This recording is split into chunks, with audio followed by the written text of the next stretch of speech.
6 months after Morrison's suicide, Sarah Martinez stood before a packed auditorium at Norfolk State University, preparing to give the most important speech of her life. The invitation had come from the university's Women's Studies program, but the audience included military personnel, law enforcement officers, and advocates from across the region. Sarah's hands were steady as she adjusted the microphone, a stark contrast to the trembling woman who had served Morrison his first drink nearly a year ago. The transformation hadn't been easy, and the cost had been higher than she'd ever imagined. But she'd learned something crucial about herself in the process. She was stronger than she'd ever believed possible. A year ago, Sarah began, her voice carrying clearly through the auditorium. I was a bartender who just wanted to do her job and go home safely. I had no intention of becoming a public speaker, a victim's advocate, or the face of a movement. But sometimes life forces us to become the person we need to be, not the person we thought we were. The audience was completely silent, hanging on every word. Sarah's story had made national headlines after Morrison's death, but this was the first time she'd spoken publicly about her experience in detail. I want to tell you about the night my life changed forever. But, more importantly, I want to tell you what I learned from the courage of others, and how one person's decision to intervene transformed not just my life, but the lives of 12 other women who finally found their voices. Over the next 45 minutes, Sarah recounted the events that had led to Morrison's downfall.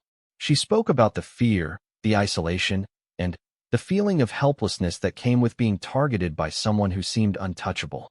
But she also spoke about the power of solidarity, the importance of allies, and the way that individual courage could inspire others to stand up for what was right.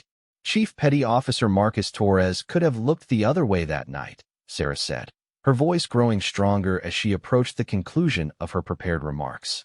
He could have finished his beer and gone home, telling himself that it wasn't his problem, that he didn't want to get involved. Instead, he made a choice that saved my life and ultimately protected countless other women from becoming Morrison's victims. The applause was thunderous, but Sarah raised her hand to continue. But I don't want you to think this story has a simple happy ending, because it doesn't. Morrison's death meant that many questions will never be answered.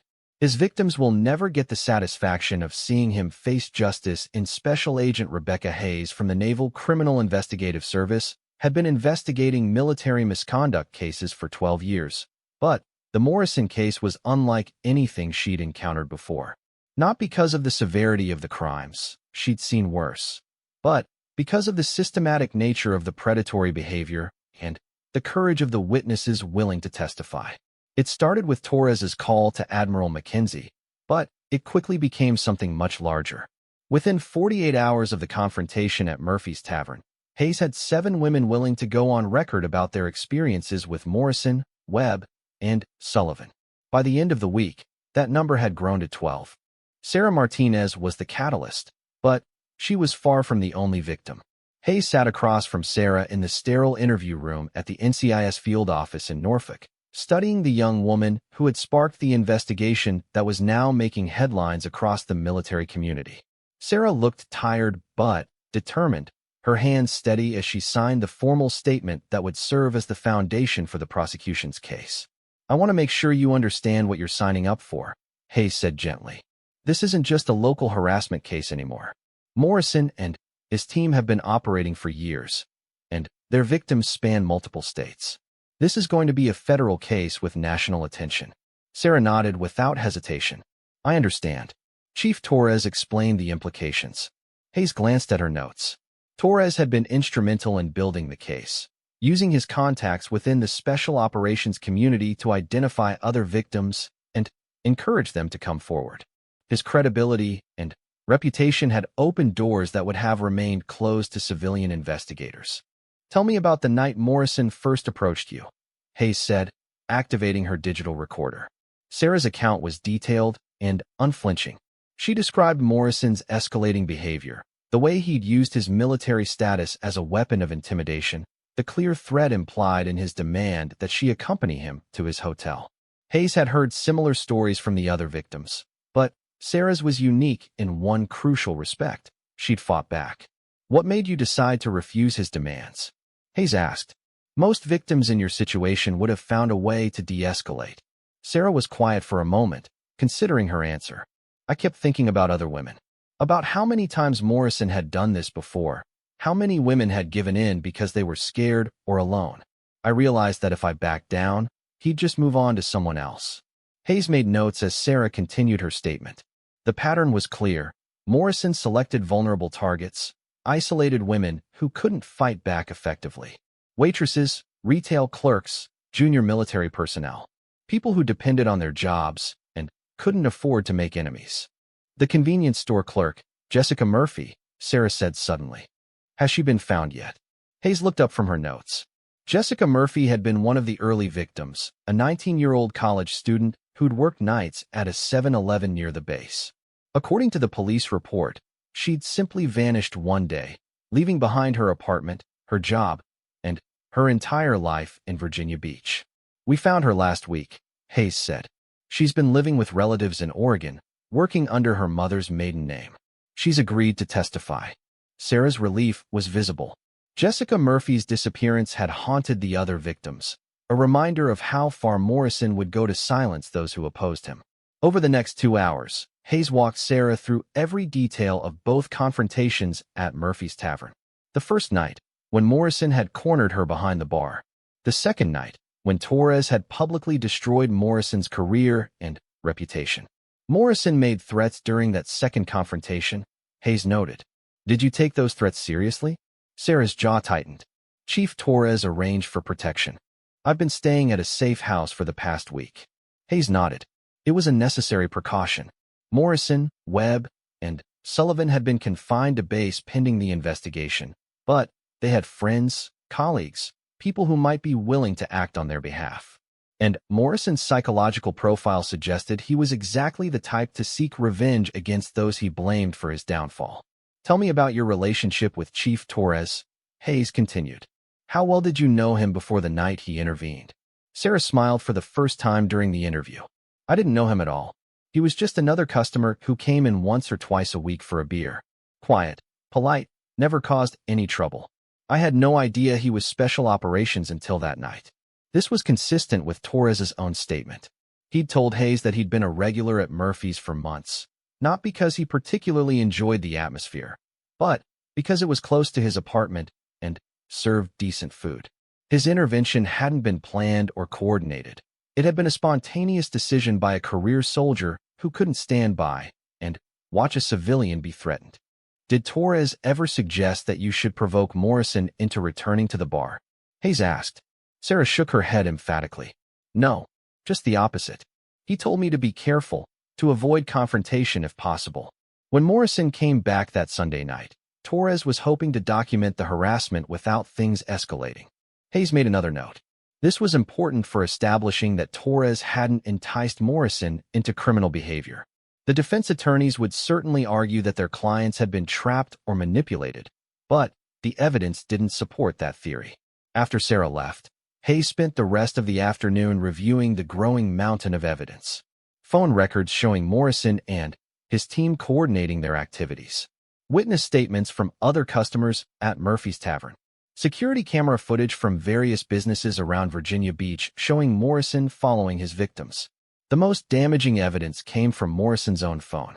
NCIS computer specialists had recovered dozens of text messages and photos that painted a picture of systematic predatory behavior.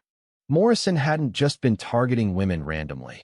He'd been documenting his conquests, sharing explicit photos and detailed accounts of his encounters with Webb and Sullivan. Some of the photos appeared to have been taken without the women's knowledge or consent. Others showed women who appeared to be unconscious or severely intoxicated. All of them would constitute additional felony charges. Hayes was reviewing these materials when her phone rang. The caller ID showed Admiral McKenzie's office. Agent Hayes, this is Admiral McKenzie. I understand you're heading the Morrison investigation. Hayes straightened reflexively, even though the Admiral couldn't see her. McKenzie's reputation preceded her, a decorated combat veteran who'd risen to command naval special warfare through a combination of exceptional competence and absolute integrity. Yes, ma'am.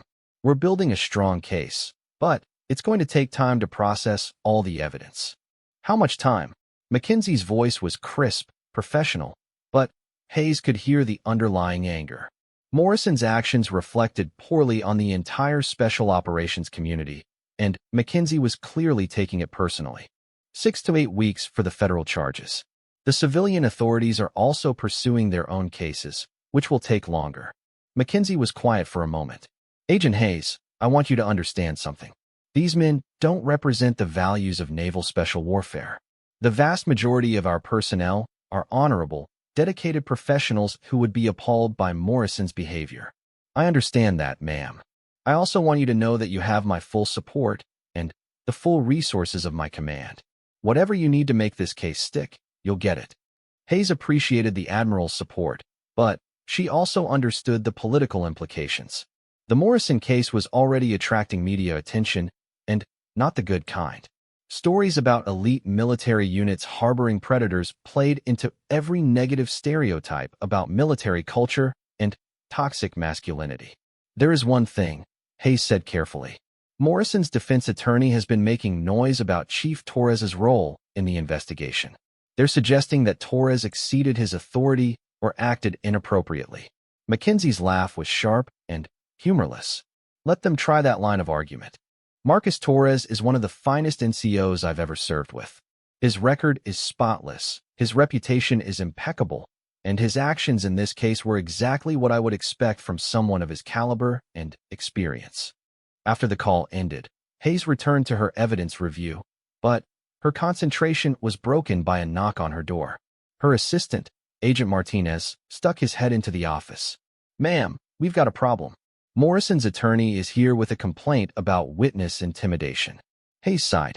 She'd been expecting this. Morrison's defense team had been working overtime to discredit the investigation, and their latest strategy appeared to be attacking the prosecution's key witnesses. Defense attorney Jonathan Blake was exactly what Hayes had expected. Expensive suit, confident demeanor, and the kind of aggressive posture that suggested he was used to intimidating prosecutors into plea bargains. He'd brought Morrison with him, the disgraced SEAL looking haggard and desperate in his civilian clothes. "Agent Hayes," Blake said without preamble, "my client has evidence of a conspiracy to destroy his reputation and career through false accusations and witness intimidation." Hayes kept her expression neutral. "I'm listening." Blake opened his briefcase and pulled out a thick folder. "Chief Torres has been systematically contacting my client's former associates, pressuring them to provide negative information about past incidents. This constitutes harassment and interference with a federal investigation." Hayes reviewed the documents Blake provided. They were phone records showing multiple calls between Torres and various military personnel, along with affidavits from several of Morrison's former teammates claiming they'd felt pressured to provide information. "These calls were made at my request," Hayes said finally.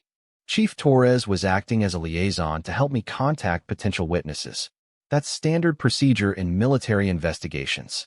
Blake's smile was predatory. "Is it also standard procedure for a witness to conduct his own parallel investigation? Because that's what Torres has been doing.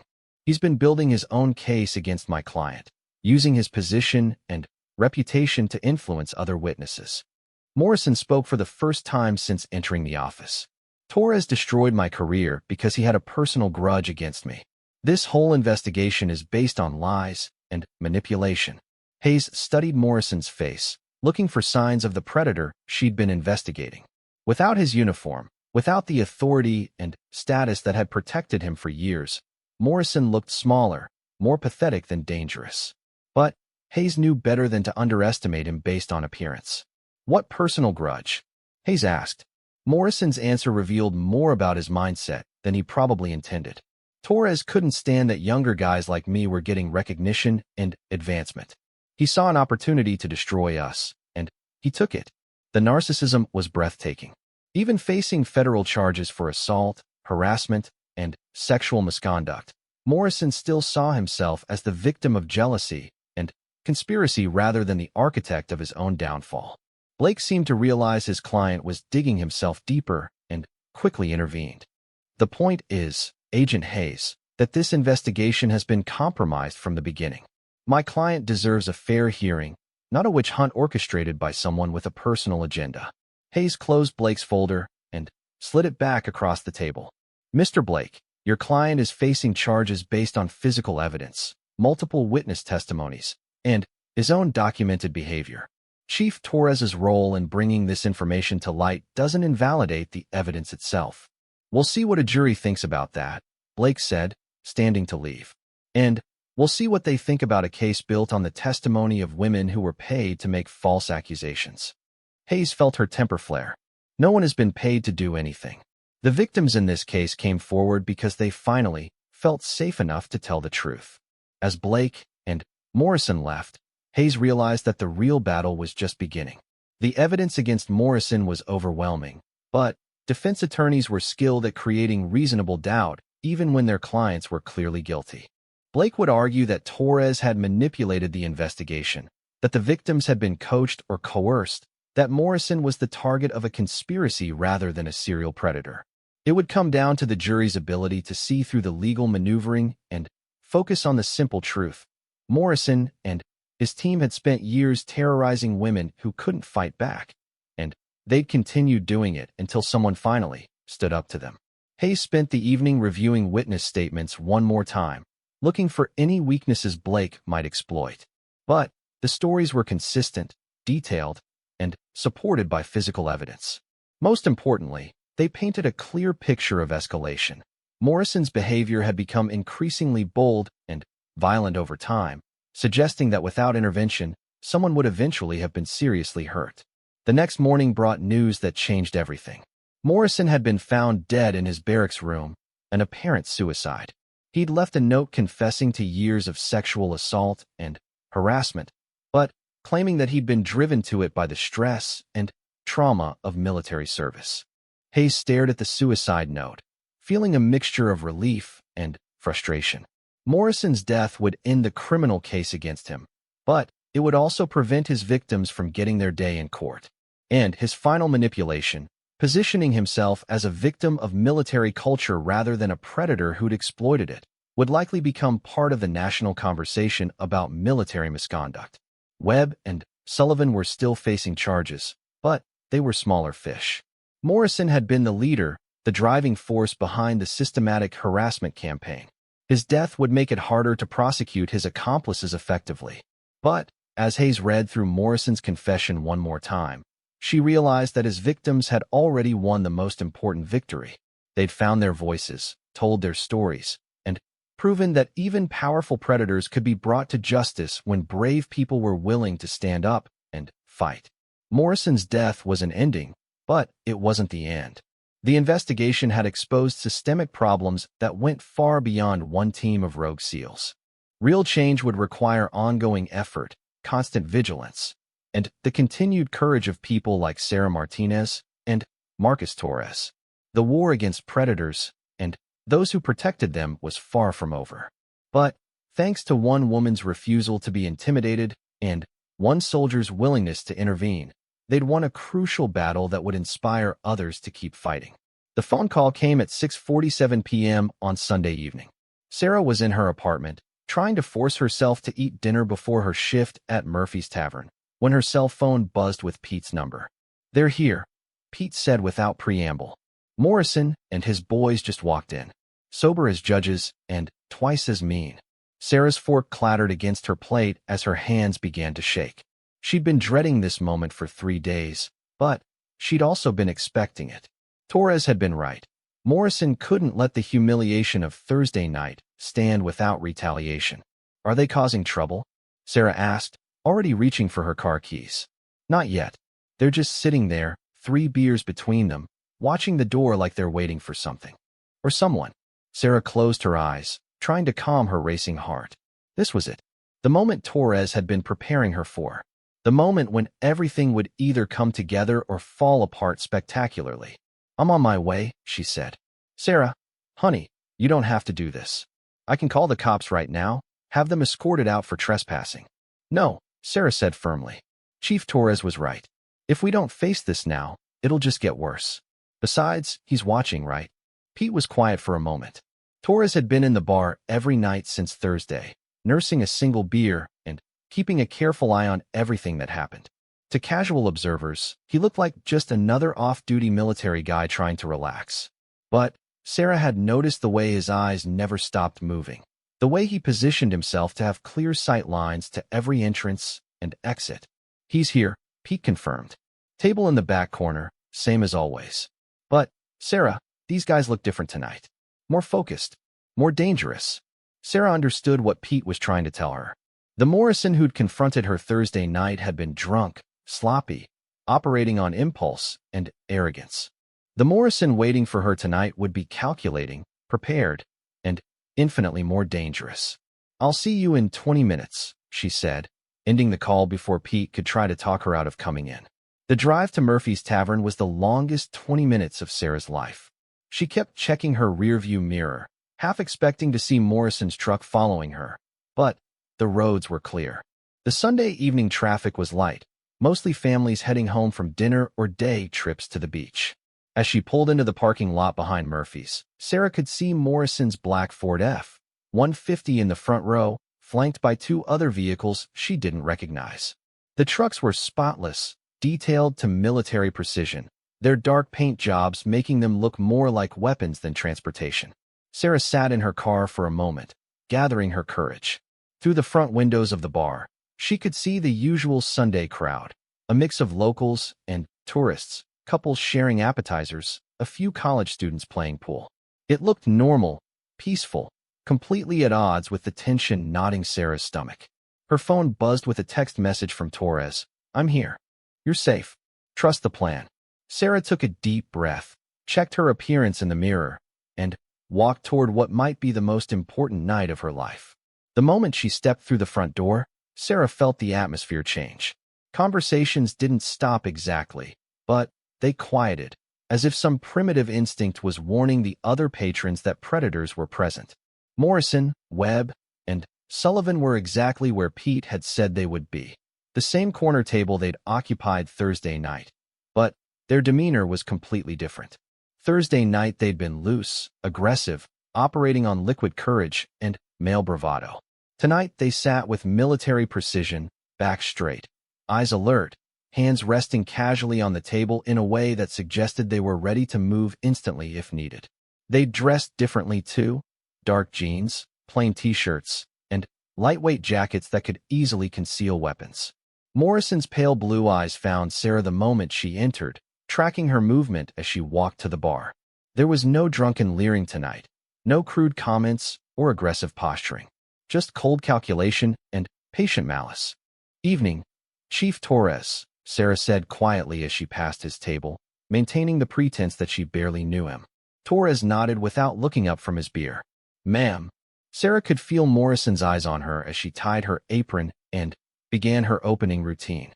Ginny was working tonight too, and Sarah could see her coworkers' nervous glances toward the corner table.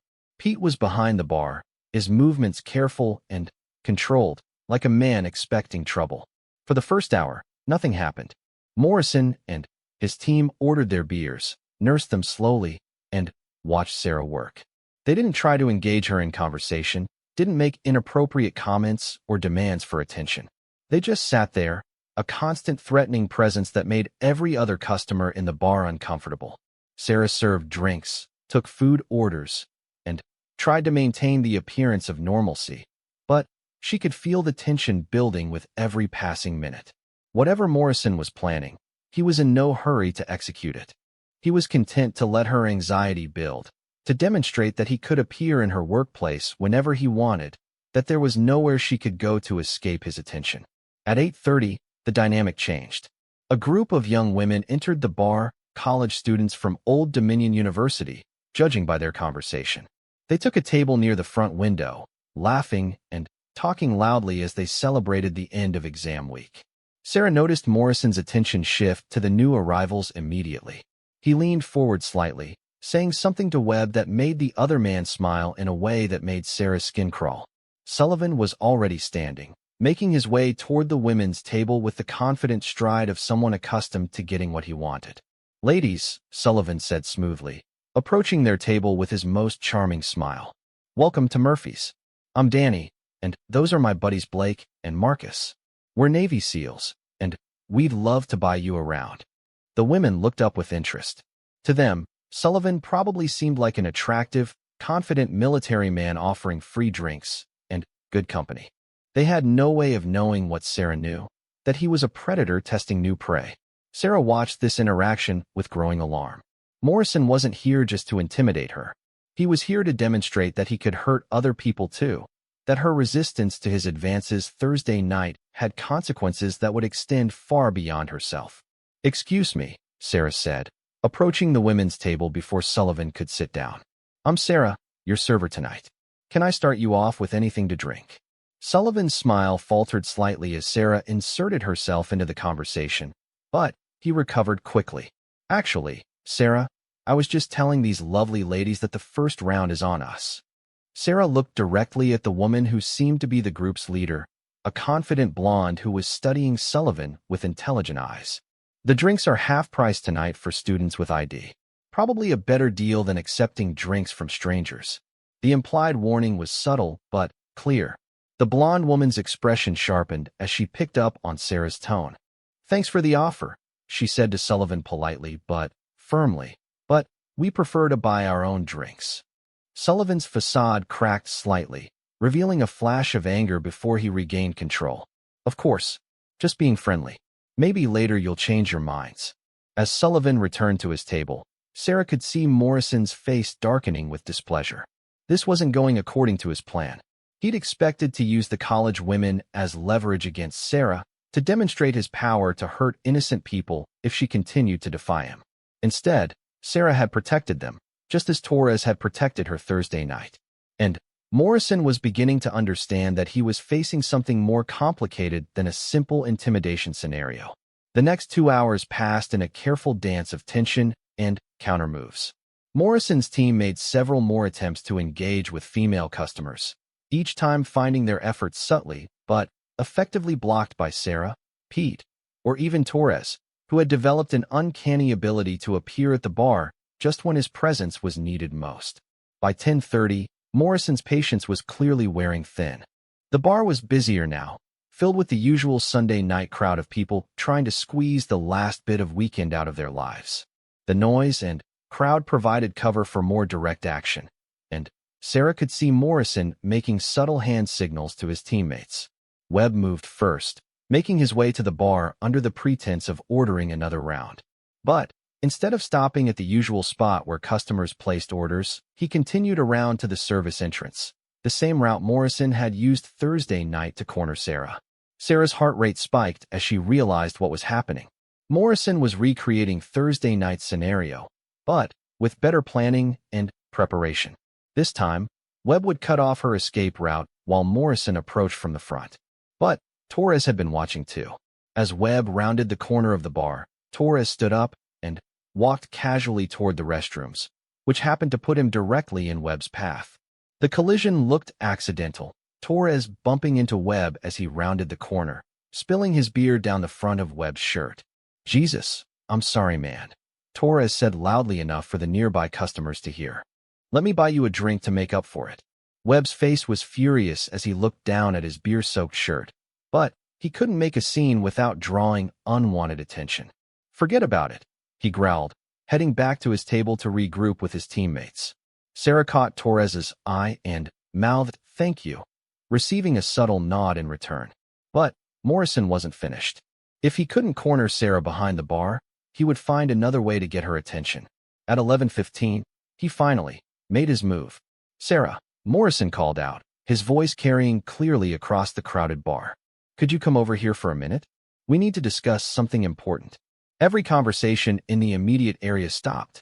Sarah felt the weight of dozens of eyes on her as she faced a decision that would define everything that came after. She could refuse, creating a public scene that would force Morrison to back down or escalate dramatically. Or she could approach his table, giving him the confrontation he wanted, but on terms he'd chosen. Sarah chose a third option. "I'm busy right now," she said loudly enough for the entire bar to hear. "If you need something, you can order it like everyone else." Morrison's smile was cold and predatory. "What I need isn't on the menu. What I need is for you to show some respect for the men who keep you safe at night."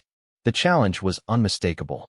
Morrison was forcing a public confrontation, betting that Sarah would back down rather than create a scene in front of her customers.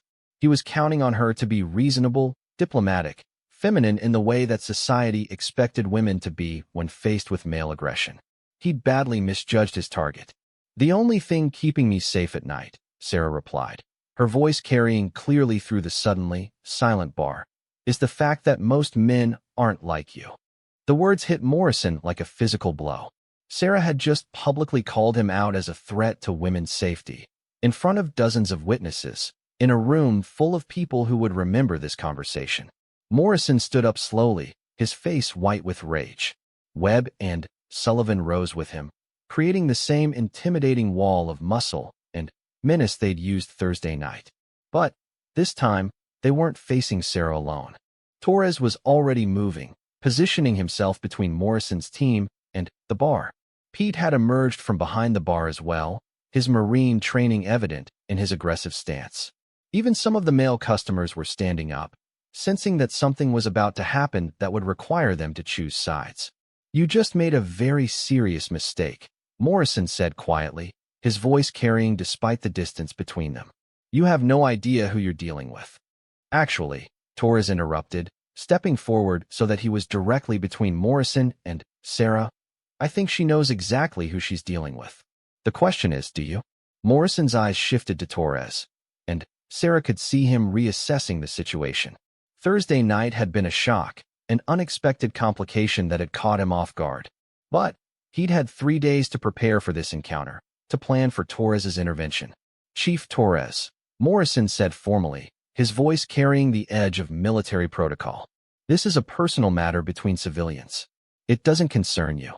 Torres smiled, but it wasn't a friendly expression. "Funny thing about that. See, I've spent the last 3 days making some calls, checking some records. Want to know what I found?" Morrison's face went very still. "I have no idea what you're talking about." "I'm talking about Lieutenant Rebecca Chun. Remember her?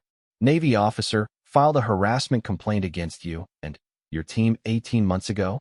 Before she transferred to San Diego, she had a very interesting conversation with a friend of mine in Naval Criminal Investigative Service." The blood drained from Morrison's face. Sarah could see Webb and Sullivan exchanging nervous glances. Whatever Torres was talking about, it was something Morrison had thought was buried.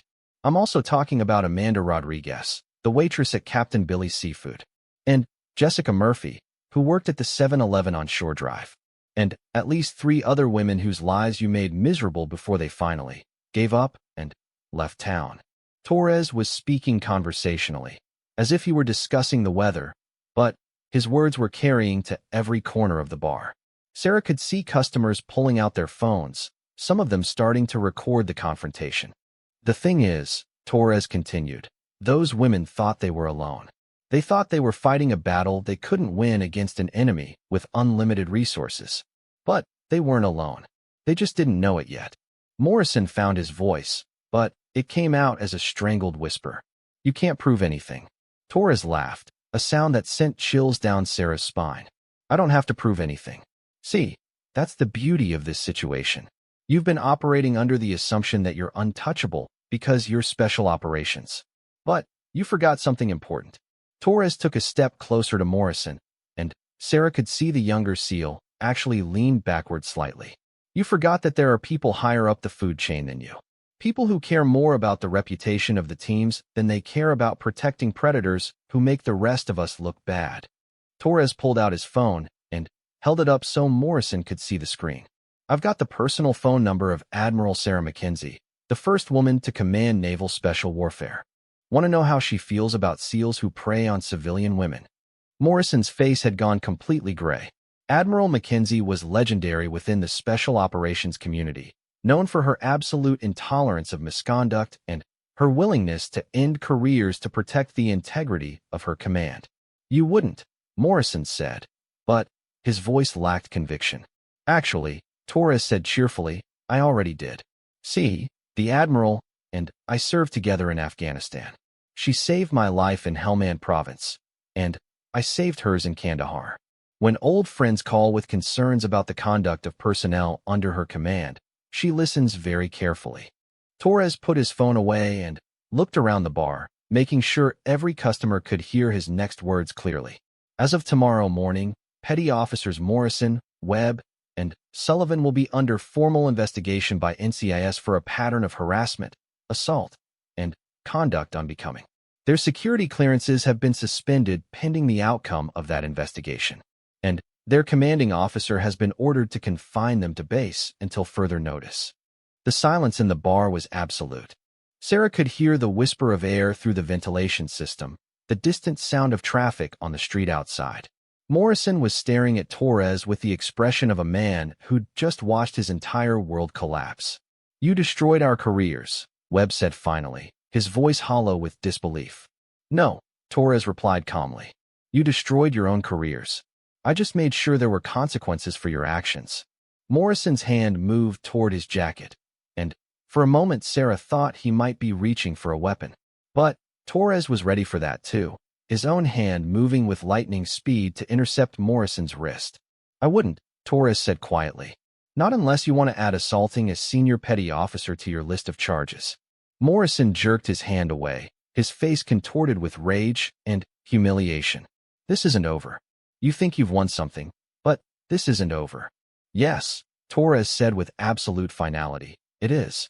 As Morrison and his teammates stumbled toward the door, their careers in ruins and their futures uncertain, Sarah realized that she was witnessing something extraordinary. Not just the fall of three men who'd abused their power, but the triumph of a system that, despite its flaws, could still deliver justice when good people were willing to fight for it. But as the door closed behind Morrison, Sarah also understood that while this particular battle was over, the war was far from finished. Men like Morrison didn't just disappear when their careers were destroyed. They found other ways to hurt the people they blamed for their downfall. And Sarah had just become the most visible symbol of Morrison's humiliation. Whether he was in the Navy or not, whether he had official power or not, Morrison would be coming for her again. The only question was when, and whether she would be ready for him when he did. Sarah Martinez couldn't stop her hands from shaking as she poured Chief Torres another beer. The bar had cleared out completely after Morrison and his team left, the few remaining customers deciding they'd had enough excitement for one night. Even Jenny had clocked out early, claiming she needed to check on her sick mother, though Sarah suspected the confrontation had rattled her more than she wanted to admit. It was just after midnight now, and Pete had finally emerged from his office to survey the damage. There wasn't much to see. A few overturned chairs, some spilled drinks, and the lingering tension that seemed to hang in the air like smoke. But Pete had been around long enough to recognize the signs of serious trouble. "You want to tell me what happened out here?" Pete asked, his weathered face creased with concern as he looked between Sarah and Torres. Sarah opened her mouth to respond, but Torres spoke first. "Three sailors had too much to drink and got aggressive with your bartender. I helped de-escalate the situation." It was technically true, but Sarah could see Pete wasn't buying the sanitized version. His gray eyes, sharpened by 30 years in the Corps, were taking in details that most people would miss. The way Sarah's hands were still trembling, the protective way Torres had positioned himself between her and the door, the careful tension in both their postures. "Aggressive how?" Pete pressed. This time Sarah answered. "They started hitting on me. Wouldn't take no for an answer. When I asked them to leave, they got upset. Really upset." Pete's jaw tightened. He'd seen this scenario play out too many times over the years. Military towns attracted a certain type of trouble, and while most service members were decent people, there were always exceptions. Men who thought their training and status gave them license to do whatever they wanted. "Did they touch you?"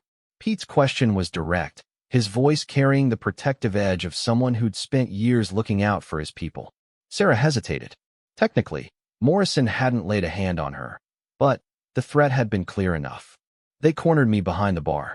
Made it clear that I didn't have a choice about going with them when my shift ended." Pete's face darkened. "Son of a bitch. Did you get their names?" Torres fielded this one. "Morrison, Webb, and Sullivan. They're SEALs from Team 4 at Little Creek." The way Pete's expression changed told Sarah that Torres's military credentials carried weight with the old Marine. Pete studied the chief petty officer more carefully, taking in the quiet confidence, the way he held himself, the subtle indicators that marked him as someone who'd seen real combat. Team 2. Pete guessed. Torres nodded. 15 years. Just rotated back from overseas last month. Pete extended his hand, and Torres shook it with the firm grip of mutual respect between warriors. Semper Fi, Chief. Thanks for looking out for my people. Anyone would have done the same thing, Torres replied. But Sarah could see Pete wasn't buying that either. No, Pete said quietly, they wouldn't have. Most people would have looked the other way, maybe called the cops after it was too late to matter. You stepped in when it counted. Sarah watched this exchange with growing unease. She was grateful for Torres's intervention, more grateful than she could express. But she also understood the implications of what had happened. Morrison's parting threat hadn't been empty bravado. Men like him didn't forget humiliation, especially when it came at the hands of someone they saw as a peer. What happens now? She asked, directing the question to both men. Pete was the first to answer. Now you file a police report. What they did tonight was criminal harassment at minimum, assault if we want to push it. Torres shook his head. With respect, that might not be the best course of action. Not yet. Why not? Sarah demanded. They threatened me. They made it clear they intended to force me to go with them. That's kidnapping conspiracy at minimum. Torres chose his words carefully. Because guys like Morrison don't just give up. They escalate. If you file charges now, before we know what their next move is, you might be painting a target on your back that's bigger than you can handle. Sarah felt a chill run down her spine. Are you saying I should just let them get away with it? No, Torres said firmly. I'm saying we need to be smart about this. Morrison and his team aren't just drunk sailors blowing off steam. They're special operations personnel with access to resources and training that most people can't imagine. If they decide to retaliate, a police report isn't going to stop them. Pete's face was grim as he processed this information. Jesus Christ. What kind of world are we living in where the people supposed to protect us are the ones we need protection from? Torres's expression was haunted as he answered. The kind of world where some people confuse being a warrior with being a predator. Most SEALs are good men doing an impossible job. But there are exceptions. Guys who let the power go to their heads, who start thinking civilian rules don't apply to them. Sarah sank onto one of the bar stools, the full weight of her situation finally hitting her. So what am I supposed to do? Quit my job? Leave town? Let them win? You're not going to do any of those things, Torres said with quiet conviction. But you are going to be careful. Very careful. Over the next 30 minutes, Torres laid out what Sarah needed to know about Morrison and his team. They were all highly trained, with years of combat experience, and the kind of skills that made them dangerous in ways most people couldn't comprehend. But they also had weaknesses. Their biggest vulnerability is their arrogance, Torres explained. They think they're untouchable because they've gotten away with this kind of behavior before. That makes them predictable. How do you know they've done this before? Pete asked. Torres's expression was troubled. Because guys like this don't just wake up one day and decide to corner a bartender. This is learned behavior. Escalating behavior. Which means there are other victims out there. Sarah felt sick as the implications sank in. Other women. Torres nodded grimly. Almost certainly. And if we're going to stop them, we need to find those women and get them to come forward. The next few hours passed in a blur of planning and preparation. Torres made several phone calls, speaking in the careful code language that military personnel used when discussing sensitive matters. Pete contacted his own network of former Marines, putting the word out that Sarah was under protection and that any information about Morrison's team would be appreciated. By 3 a.m., a clearer picture was beginning to emerge. Morrison, Webb, and Sullivan had been stationed at Little Creek for 18 months. During that time, there had been at least 3 formal complaints filed against them for harassment and intimidation, but all 3 complaints had been withdrawn before any disciplinary action could be taken. The women got scared, Torres explained after finishing his latest call. One was a waitress at a restaurant near the base. Another was a clerk at a convenience store they frequented. The third was actually a Navy officer, a lieutenant who worked in administration. What scared them off? Sarah asked, though she suspected she already knew the answer. Pressure. Not necessarily from Morrison and his team directly, though that was probably part of it. But these guys have friends, connections, people who owe them favors. When you're a civilian going up against the military establishment, It's easy to feel like you're fighting a losing battle. Pete was pacing now, his Marine training evident in the way he moved with controlled aggression. So what you're telling me is that these bastards have been terrorizing women for over a year, and nobody's done anything about it? I'm telling you that the system failed, Torres replied. But that doesn't mean we have to fail too. Sarah looked up from her coffee, exhaustion and determination warring in her expression. What do you mean? Torres leaned forward, his voice dropping to a confidential tone. I mean, we're going to do this right. We're going to build a case that can't be ignored, with evidence that can't be dismissed, and witnesses who can't be intimidated. Over the next hour, Torres outlined his plan. It was ambitious, risky, and required Sarah to do something that terrified her. She would have to keep working at Murphy's Tavern, acting as if nothing had happened, while Torres and his contacts gathered evidence. You want me to be bait, Sarah said flatly. I want you to be brave, Torres corrected. Morrison's not going to let this go. He'll be back, probably within the next few days. When he comes back, we'll be ready for him. Torres explained that he'd be monitoring the situation, though not obviously. He had contacts within the military police, the civilian police, and the FBI who specialized in military corruption cases. But building a solid case would take time, and in the meantime, Sarah would be vulnerable. I won't let anything happen to you, Torres promised. But I need you to trust me. Sarah studied his face, looking for any sign of deception or false confidence. She'd been lied to by men before, promised protection that never materialized. But something in Torres's eyes convinced her that he was different. Maybe it was the quiet certainty in his voice, or the way he'd stepped in to help her without expecting anything in return. Maybe it was simply that she didn't have any better options. Okay, she said finally. I trust you, but I want to know everything. No keeping me in the dark to protect my feelings. If I'm going to be in danger, I want to know exactly what kind of danger. Torres nodded his respect. Fair enough. Here's what we know about Morrison's pattern of behavior. What Torres told her over the next 20 minutes made Sarah's blood run cold. Morrison wasn't just a drunk sailor with anger issues. He was a predator who used his military status and training to systematically intimidate and assault women who couldn't fight back. The 3 official complaints were just the tip of the iceberg. Torres's contacts had uncovered at least 6 other incidents that had never been reported, ranging from sexual harassment to what could only be described as stalking. The lieutenant who filed the official complaint, Torres continued. After she withdrew it, she requested an immediate transfer to a base in California. The waitress quit her job and moved back to her hometown in Ohio. The convenience store clerk just disappeared one day, packed up her apartment, and left without giving anyone her new address. Sarah felt nauseous as the pattern became clear. He's been systematically driving women out of the area. Exactly. And he's gotten away with it because his victims were isolated, scared, and facing an enemy with resources they couldn't match. Pete had been listening to this recitation with growing anger. But Sarah's not isolated. She's got us. Torres smiled grimly. More than that.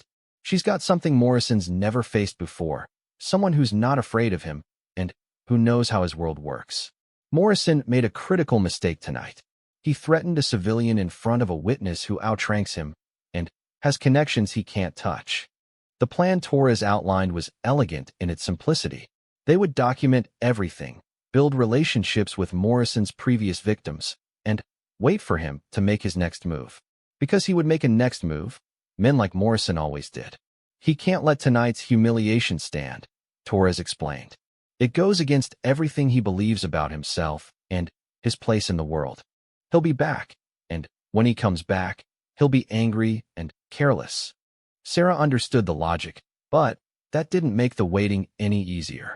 As the sun began to rise over Virginia Beach, painting the sky in shades of pink and gold, she felt like she was standing at the edge of a cliff, waiting for someone to push her over. Torres seemed to sense her apprehension. I know this is asking a lot, but think about those other women. Think about the ones who came before you, and the ones who'll come after if Morrison isn't stopped. Sarah nodded slowly. She'd spent years serving drinks to military personnel, listening to their stories, understanding the sacrifices they made to protect people they'd never met. Now she had a chance to protect people she'd never met too, future victims who might be spared if Morrison was finally brought to justice. "When will he come back?" she asked. Torres checked his watch. "Probably not today. He'll need time to process what happened, to plan his next move. But soon. Maybe tomorrow night, maybe the night after. He won't be able to stay away." As Pete locked up the bar and Torres walked Sarah to her car, the chief petty officer made one final promise. "Whatever happens next, you're not facing it alone." Morrison thinks he's fighting a bartender who got lucky. He has no idea what he's actually up against. Sarah started her car and rolled down the window. What is he up against? Torres's smile was predatory in a way that reminded Sarah that he was every bit as dangerous as Morrison, just pointed in a different direction. He's up against someone who spent 15 years learning how to hunt people exactly like him. And, unlike Morrison, I don't make mistakes. As Sarah drove home through the empty streets of Virginia Beach, she tried to convince herself that Torres was right, that everything would work out, that justice would prevail. But, deep in her gut, she knew that the next few days would test every assumption she'd ever made about courage, justice, and what ordinary people could accomplish when pushed to their limits. Morrison was out there somewhere, nursing his wounded pride and planning his revenge. And when he came for her, as Torres was certain he would, Sarah would have to decide once and for all whether she was willing to risk everything for the chance to stop him. The war for her life was just beginning, and the first shot had already been fired. Now all she could do was wait for the next battle and hope that when it came, she would be ready. 3 days later, Morrison returned to Murphy's Tavern. But this time, he wasn't drunk, and he wasn't alone. This time, he was ready for war. And so was Torres. Era Martinez never imagined that refusing to back down from 3 drunk men outside a Virginia Beach bar would change her life forever. What she didn't know was that those men had just made the biggest mistake of their military careers. They were about to learn why you never corner a woman who has nothing left to lose, especially when a Navy SEAL is watching from the shadows. This is the true story of one night that destroyed 3 promising military careers, launched a national conversation about military accountability, and proved that sometimes the most powerful weapon isn't training or strength. It's the courage to stand up for what's right, no matter the cost. What happened next would make headlines across the country and forever change how the military handles cases of assault and abuse of power. But it all started with a simple decision. When Sarah was pinned against that wall, she chose to fight back. Sarah Martinez had always prided herself on reading people correctly. After 12 years working as a bartender in military towns across the country, she could spot trouble walking through the door before it even ordered its first drink. But on this humid Thursday night in Virginia Beach, her instincts were telling her to leave Murphy's Tavern early, and she should have listened. The 3 men at the corner table had been drinking since 6 o'clock. Sarah noticed them immediately when she arrived for her shift at 8. They wore their military bearing like armor, even in civilian clothes.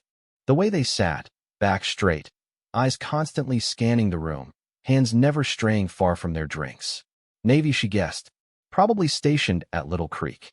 The base was only 15 minutes away, and Murphy's was a known hangout for special operations guys looking to blow off steam. She'd served hundreds of men just like them.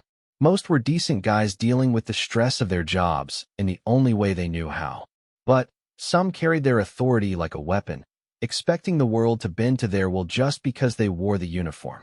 These 3 fell into the second category. The tallest one, a blond man with pale blue eyes and a jaw that looked like it could cut glass, had been staring at her all night. Not the casual appreciation she was used to from customers, but something more intense, more predatory. His name was Blake Morrison, though she wouldn't learn that until much later. His companions were Marcus Webb and Danny Sullivan, both shorter but built like brick walls, their muscles straining against their polo shirts. Morrison kept trying to catch her attention, holding up his empty beer bottle and shaking it when she was clearly busy with other customers. When she finally made it to their table around 10:30, his smile was too wide, too confident. "About time, sweetheart," Morrison said, his words slightly slurred but his voice carrying the tone of someone accustomed to being obeyed. 3 more Budweisers, and how about you tell me when you get off work? Sarah had handled this type of approach 1,000 times. She kept her voice professional but firm. I'll get those beers for you. But I don't discuss my schedule with customers. Webb laughed, a harsh sound that made the hair on the back of Sarah's neck stand up. Come on, we're not just customers. We're America's finest. Show a little appreciation for your protectors. I appreciate your service, Sarah replied, maintaining her professional smile. But my answer's still no. She turned to walk away, but Morrison's voice stopped her. You know, we could make this a really good night for you. We've got a hotel room just down the street. Nice place, with a view of the ocean. Much better than whatever apartment you're going home to alone. The assumption in his voice, that she was alone, that she needed their attention, that her life was somehow lacking without them, made Sarah's jaw tighten. But she kept walking, hoping they would take the hint and either leave or at least stop bothering her. They didn't. For the next hour, every time she passed their table, one of them made a comment. Sullivan, who had been mostly quiet until then, started making increasingly crude observations about her appearance. Webb began timing her movements, calling out how long she spent talking to male customers versus female customers, suggesting she was playing favorites. And Morrison kept up a steady stream of increasingly aggressive attempts to get her personal information. Sarah's manager, a 60-year-old former Marine named Pete, noticed the situation around 11:15. He approached their table himself, speaking quietly but firmly. Sarah couldn't hear the exact words, but she could see Morrison's face darken as Pete talked. The three men exchanged glances, and, for a moment, Sarah thought Pete had handled the situation. She was wrong. Morrison waited until Pete returned to his office, then flagged down Sarah again. This time, when she approached, his demeanor had shifted. The predatory smile was gone, replaced by something harder, more dangerous. Your boss just made a big mistake, Morrison said quietly. See, we're not just any Navy guys. We're SEALs. You know what that means? It means we're used to getting what we want, when we want it. And what I want is your attention. Sarah felt a chill run down her spine. She'd heard stories about special operations guys who thought their training made them untouchable. Most of the SEALs she'd met were professional, respectful, even humble. But there were always exceptions, men who confused their elite status with a license to do whatever they pleased. I've given you my attention, Sarah said, keeping her voice steady despite the growing knot in her stomach. I've served your drinks and been polite. That's my job. Anything else isn't on offer. Webb leaned forward, his voice dropping to a whisper. Everything's on offer if you know how to ask right. And we're very good at asking. The threat was barely veiled. Sarah glanced around the bar, noting that the crowd had thinned considerably. Most of the remaining customers were either too drunk to notice what was happening or too absorbed in their own conversations. Pete was still in his office, probably doing paperwork. The other bartender, Jenny, was at the far end of the bar, mixing drinks for a group of college kids. Sarah made a decision that would change everything. Instead of backing down, instead of finding an excuse to avoid their table for the rest of the night, she looked Morrison directly in the eyes. Let me be crystal clear, she said, her voice carrying across the immediate area loud enough that several nearby customers glanced over. I'm not interested in anything you're offering. Not drinks, not company, not whatever you think your job title entitles you to. I'm here to work, nothing else. The silence that followed was deafening. Morrison's pale eyes went cold, and Sarah could see the muscles in his jaw working as he ground his teeth. Webb and Sullivan were both staring at her with expressions she couldn't quite read, but they didn't look pleased. You just made a very big mistake, Morrison said finally, his voice so quiet she had to strain to hear it. No one talks to us like that. Especially not some bartender who thinks she's too good for the men who keep this country safe. Sarah felt her temper flare. She'd spent years being polite to drunk soldiers, sailors, Marines, and airmen who thought military service gave them the right to treat service industry workers like objects for their entertainment. She'd bitten her tongue countless times, smiled when she wanted to scream, and endured harassment that would have gotten civilians arrested. Not tonight. My respect for your service doesn't extend to tolerating harassment, she said, her voice carrying clearly now. Several conversations at nearby tables had stopped, and people were beginning to stare. You've had too much to drink, and you're making other customers uncomfortable. I think it's time for you to call it a night. Morrison stood up so suddenly that his chair nearly toppled backward. He was tall, probably 6'3", and his presence was immediately intimidating. Webb and Sullivan rose with him, creating a wall of muscle and aggression that made Sarah's heart rate spike. "Who the hell do you think you are?" Morrison snarled, taking a step closer to the bar. "Do you have any idea who you're talking to? We've killed men with our bare hands. We've completed missions that would break your mind if you knew about them. And you think you can disrespect us?" The bar had gone completely quiet now. Even the college kids at the other end had stopped talking and were staring at the confrontation unfolding. Sarah could see Ginny reaching for the phone, probably to call Pete, but he was still in his office with the door closed. Sarah's hands were shaking, but she forced her voice to remain steady. "I think I'm talking to 3 customers who need to leave. Your service record doesn't give you the right to threaten civilians." Morrison laughed, but there was no humor in it. "Threaten? Sweetheart, if I was threatening you, you'd know it. This is just a conversation between adults. Although I'm starting to think you're too immature to understand how adults communicate." He was moving closer to the bar now, his companions flanking him. Sarah could smell the alcohol on their breath, see the anger building in their eyes. She glanced toward Pete's office, willing him to come out, but the door remained closed. "I'm going to ask you one more time," Morrison continued, placing his hands flat on the bar and leaning forward until his face was only inches from hers. "Are you going to show us the respect we deserve, or do we need to find another way to get your attention?" The threat was unmistakable now. Sarah could feel the eyes of every remaining customer in the bar on her. She had a choice to make: back down and hope they left her alone, or stand her ground and face whatever consequences came next. She thought about all the times she'd backed down before, all the times she'd smiled and tolerated inappropriate comments, unwanted advances, and outright harassment because it was easier than fighting back. All the times she'd gone home feeling angry and helpless because she'd let someone treat her like she didn't matter. "Not tonight. The only thing I need to do," Sarah said, her voice carrying clearly through the silent bar, "is call the police if you don't leave right now." Morrison's face went white with rage.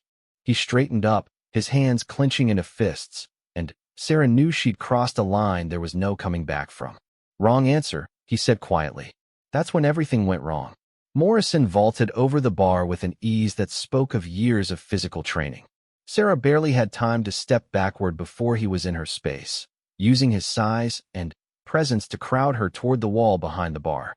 Webb and Sullivan were moving too, heading toward the opening at the end of the bar that would let them join their teammate. "You wanted to do this the hard way," Morrison said, backing Sarah against the wall of bottles and glasses. "Fine. Let me explain how things work in the real world." Sarah's back hit the wall, bottles of top-shelf whiskey rattling on the shelves above her head. Morrison was close enough that she could see the veins standing out on his forehead, smell the beer on his breath, feel the heat radiating from his body. His hands weren't touching her yet, but they were positioned on either side of her head, trapping her in place. "You see," Morrison continued conversationally, as if they were discussing the weather instead of him cornering her in her workplace, "people like you don't get to talk to people like us the way you just did. We've earned our place in the world through blood and sacrifice. You pour drinks for a living. You exist to serve us, not lecture us about respect." Sarah could hear Webb and Sullivan behind the bar now, their boots heavy on the rubber mats. She could also hear murmurs from the customers, some of whom were starting to move toward the door. But no one was intervening. No one was helping. "Get away from me," Sarah said, her voice stronger than she felt. "You're assaulting me. This is criminal." Morrison laughed again, that same cold sound that made her skin crawl. "Assault? I haven't touched you. Yet. This is just a conversation. A learning experience. You're going to learn what happens when you disrespect your betters." His right hand moved from the wall to hover near her face, not quite touching but close enough that she could feel the implied threat. Sarah's mind was racing, trying to think of a way out, but Morrison was blocking her only escape route, and Webb and Sullivan were positioning themselves to cut off any other options. "Now," Morrison continued, his voice dropping to a whisper, "here's what's going to happen. You're going to apologize for your disrespectful behavior. Then, you're going to get us 3 more beers on the house, as a gesture of good faith. And when your shift ends, you're going to join us at our hotel for a proper discussion about customer service." Do you understand? The ultimatum hung in the air like a physical presence. Sarah could feel the weight of the decision pressing down on her. Every instinct told her to comply, to defuse the situation, to get through this night, and worry about the consequences later. But something deeper, something that had been building for years of putting up with men who thought her existence was for their convenience, made her raise her chin and look Morrison directly in the eyes. "No," she said clearly. "I don't understand, because none of that is going to happen." Morrison's face went completely blank for a moment, as if he couldn't process what he'd just heard. Then, his expression shifted into something that made Sarah's blood run cold. "You know what?" he said quietly. "I don't think you're taking this seriously enough. Maybe we need to help you understand the situation better." That's when his hand finally made contact, pressing against the wall next to her head with enough force to make the bottles rattle again. Sarah flinched, and Morrison smiled at her reaction. "That's better," he said. "Now you're starting to get it." But what Morrison didn't know was that someone else had been watching the entire confrontation unfold. Someone who had been sitting quietly at a table near the back of the bar, nursing a single beer and trying to mind his own business. Someone who had hoped the situation would resolve itself without intervention. Someone whose training and moral code wouldn't allow him to watch what was happening for 1 second longer. Chief Petty Officer Marcus Torres had been a Navy SEAL for 15 years. He'd served in Afghanistan, Iraq, Somalia, and half a dozen other places the government preferred not to discuss publicly. He'd seen and done things that haunted his dreams and shaped his understanding of what real strength looked like. Real strength, he'd learned, wasn't about dominating people weaker than you. It was about using your power to protect those who couldn't protect themselves. Torres had been watching Morrison, Webb, and Sullivan all night. He'd recognized them immediately. They were from Team 4, based out of Little Creek. He'd heard stories about them, rumors that they thought their special operations status made them untouchable. But Torres had hoped the stories were exaggerated. He'd hoped wrong. As Morrison cornered Sarah behind the bar, as the situation escalated from harassment to something much worse, Torres made a decision that would change all of their lives forever. He stood up, finished his beer in one long swallow, and started walking toward the bar. Morrison was so focused on Sarah, so convinced of his own invincibility, that he never saw Torres coming until it was too late. "Gentlemen," Torres said quietly, his voice carrying the unmistakable authority of someone accustomed to command, "I think it's time for you to step away from the lady." Morrison spun around, his eyes widening as he took in Torres's appearance. The man was shorter than Morrison, maybe 5'10", but there was something about his presence that filled the space around him. His dark hair was cut in a regulation style. His posture spoke of military training, and his eyes held the steady confidence of someone who had faced real danger and survived. "This is none of your business," Morrison snarled, but Sarah could hear uncertainty creeping into his voice. Torres smiled, but it wasn't a friendly expression. "Actually, it became my business the moment you decided to corner a civilian woman in her workplace. Now, I'm going to ask you one time, nicely, to step away and walk out that door." Webb and Sullivan moved to flank Morrison, creating a united front against this new threat. 3 SEALs against 1 should have been overwhelming odds, but somehow Torres didn't look intimidated. "You don't know who you're messing with," Webb said, his voice carrying a warning. "We're Team 4, Torres interrupted calmly. "Based out of Little Creek. I know exactly who you are. The question is, do you know who I am?" Morrison's face had gone pale as he studied Torres more carefully. Something about the man's bearing, his confidence, his complete lack of concern about the odds, was setting off alarm bells. "I don't care who you are," Morrison said, but his voice lacked its earlier conviction. "This is between us and the bartender. Walk away." Torres shook his head slowly. "I'm Chief Petty Officer Marcus Torres, Team 2, and I'm ordering you to stand down." The words hit Morrison like a physical blow. Team 2 was legendary within the SEAL community, known for taking on the most dangerous missions and completing them with minimal casualties. And a Chief Petty Officer from Team 2 had the kind of experience and reputation that even other SEALs respected. But Morrison was too drunk, too angry, and too committed to his course of action to back down now. "I don't take orders from you," he said, turning back toward Sarah. This is still none of your business. That's when Torres moved. Sarah barely saw it happen. One moment Torres was standing 6 feet away.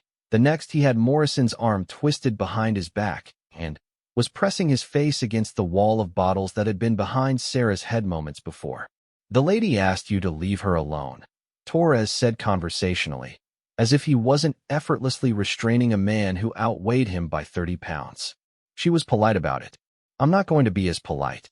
Webb and Sullivan moved to help their teammate, but Torres was ready for them. Without releasing Morrison, he pivoted and drove his elbow into Webb's solar plexus, dropping the man to his knees, gasping for breath. Sullivan hesitated for just a moment, and that hesitation cost him. Torres spun Morrison around and used him as a human shield, putting his teammate directly between them. Here's what's going to happen, Torres said, his voice never rising above a conversational tone. You're going to apologize to the lady for your behavior. Then, you're going to walk out of here quietly and never come back. If I hear about you bothering her again, or any other woman for that matter, I'm going to file a formal complaint with your command that will end your careers.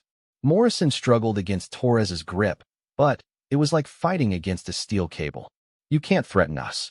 We haven't done anything illegal. Torres laughed, but unlike Morrison's earlier laughter, this sound was genuinely amused. Haven't done anything illegal? You just committed assault, battery, and criminal threatening in front of a bar full of witnesses. But I'm giving you a chance to walk away from this and learn from your mistakes. He released Morrison so suddenly that the man stumbled forward, barely catching himself before falling. Webb was still on his knees, trying to catch his breath, and Sullivan looked like he was reconsidering every decision that had led him to this moment. Choose wisely, Torres continued. You can apologize and leave, or I can call the police, and you're commanding officer right now. What's it going to be? Morrison straightened his shirt, his face flushed with humiliation and rage. For a moment, Sarah thought he might actually apologize and end this nightmare. Then, she saw his expression change, saw the calculation in his eyes, and knew that the worst was yet to come. This isn't over, Morrison said quietly, staring directly at Sarah. You think you've won something here, but you have no idea what you've started. He turned to Torres, his voice dropping to a whisper. And you just made an enemy you can't afford to have. With that, Morrison nodded to his teammates, and the three of them walked toward the door. But Sarah could tell from their body language, from the way they moved, that this was a strategic retreat, not a surrender. They would be back, and when they came back, they would be ready for Chief Torres.